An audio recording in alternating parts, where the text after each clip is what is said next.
Aba, itong MVP group pala, itong NLEX Road Warriors in particular ay tinitingnan kung makapapasok sila sa isang trade kasama itong Magnolia at Terra Firma.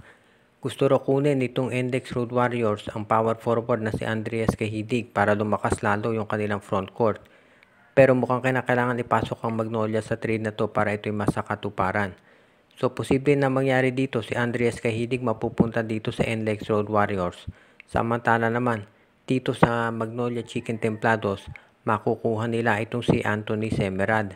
At dito sa Terra Firma Jeep, ibibigay itong si Jeric Balanza. Kung ganyan ang mangyayari, makikinabang ang tatlong koponan at balanse naman itong trade na ito. Si Cahilig ay isang power forward na makatutulong dito kay Coach Jong Wichico para magkaroon ng stability dito sa kanilang front court at magiging magandang tandem niya kasama si Jonel Policarpio. Sa panig naman ng Magnolia, kung makuha nila si Anthony Semerad, magkakaroon sila ng isang additional scorer. Plus, alam natin na kapag si Calvin Abueva na trade na sa Converge, malamang matuloy talaga yan, ay magkakaroon siya ng kapalit itong si Anthony Semerad na isang scorer. Kaya sa tingin ko, bagay-bagay yan para dito sa Magnolia. At ito namang of course si Jeric Balanza, mapapatunayan na niya kung ano kaya niyang gawin dahil sigurado magkaka-playing time siya dito sa Terra Firma Jeep, lalo na nga at wala na tong si Stephen Holt. Magiging magandang tandem rin sila nitong si Stanley Pringle dyan sa backcourt ng Terra Firma. So abangan natin kung ito'y matutuloy na. At sa tingin ko hindi naman mag-object ang PBA dyan dahil mukhang patas naman ang ganitong klaseng trade. Kung sakasakali ay hindi malulugi ang Terra Firma, ang Magnolia at pati na NLEX dito. Kaya sa ngayon sa tingin ko itong Magnolia talaga ay magiging isa doon sa mga teams na lalakas kung sakasakaling makuha nila si Anthony Semerad dahil ito ay isang two-way player na magagamit ni Coach Chito Victolero. Ang TNT Tropang Giga ngayon ay kinakausap itong Barangay Ginebra kung matutuloy na yung pagbigay nila ng rights para dito kay Mikey Williams dahil gusto na raw talagang tapusin ng TNT ang ganitong klaseng kwento.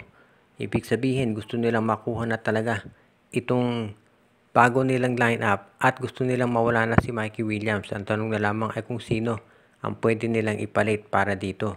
As it is, tinitignan daw ngayon nitong TNT Tropa kung makukuha nila itong si David Morel at itong si Bon Pesumal mula sa Ginebra kapalit ng rights ni Mikey Williams.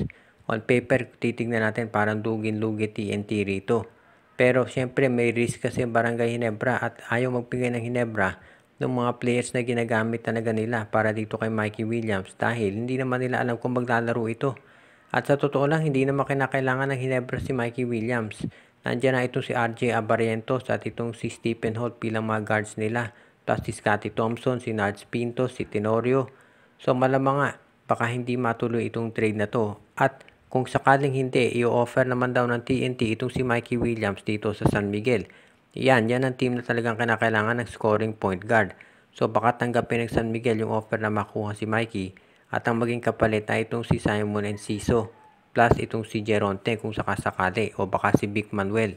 Kung ito'y matuloy, makikita natin dito na talagang desperate ang TNT na maalis na sa kanilang koponan itong si Mikey Williams. At yan ang dahilan kung ba't gusto nila na matrade to either sa Ginebra or SMB kahit nakaribal nila yan. Kung sakasakaling mawala si Mikey Williams dito sa TNT, tignan natin kung sinong point guard naman ang kukunin nila. Malamang itong si Cedric Fairfield mula dito sa NLEX Road Warrior o dito sa Blackwater Bossing na alam natin pagpasok ng second year ng kanyang kontrata ay pwede na ito na maging free agent at lilipat na yan sigurado sa ibang koponan.